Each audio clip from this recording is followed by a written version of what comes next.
द्वेष नहीं करना चाहिए।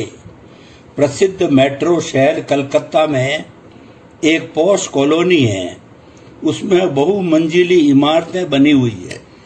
एक दिन दो कुत्ते कहीं से घूमते घूमते आए।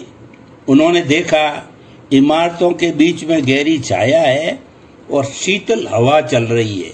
गर्मी के दिन थे, अतः उन्होंने सोचा क्यों न यहाँ आराम कर लिया जाए, और वे दोनों वहाँ आराम करने लगे। उन्हें गहरी नींद आ गई और वे शांति से नींद में सोते हुए खर्राटे भरने लगे।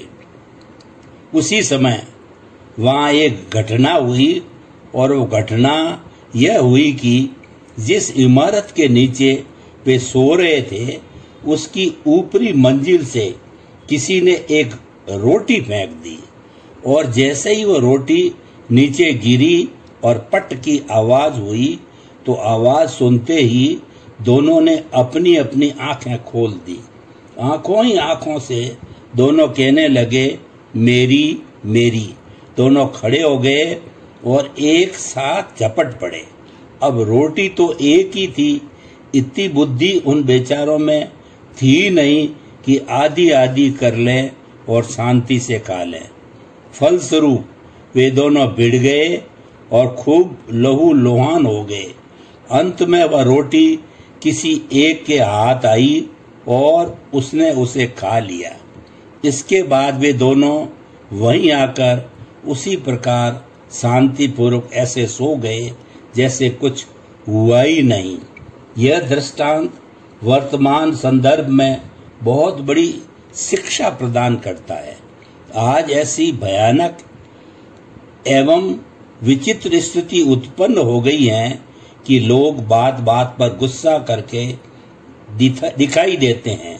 जरा सरा सी बातों पर बड़े तो क्या, छोटे छोटे बच्चे तक न जाने क्या क्या कह देते हैं, जिसकी जानकारी हमें प्रतिदिन विभिन्न समाचार पत्रों व विभिन्न संचार साधनों से मिलती रहती है।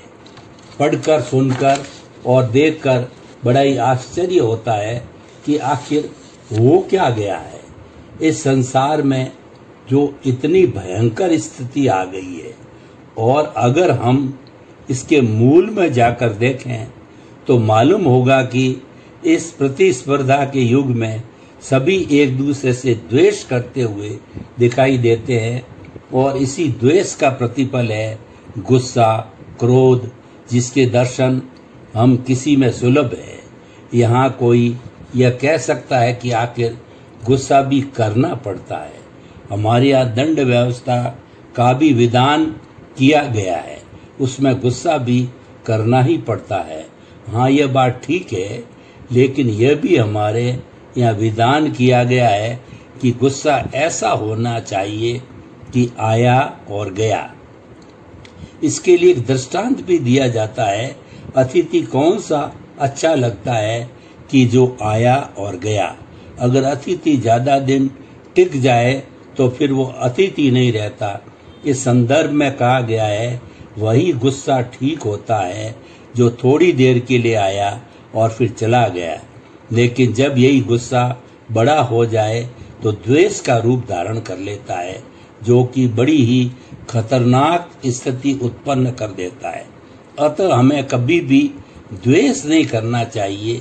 एक बात और है कि आपके द्वेष करने से शायद ही दूसरे का कुछ बुरा हो चाहे न हो, लेकिन इस द्वेष के कारण द्वेष करने वाला स्वयं अंदर ही अंदर कुल बुलाता रहेगा, शांत नहीं रह सकेगा और अपने ही अंदर अनेक भयंकर बीमारियों को जन्म दे देगा।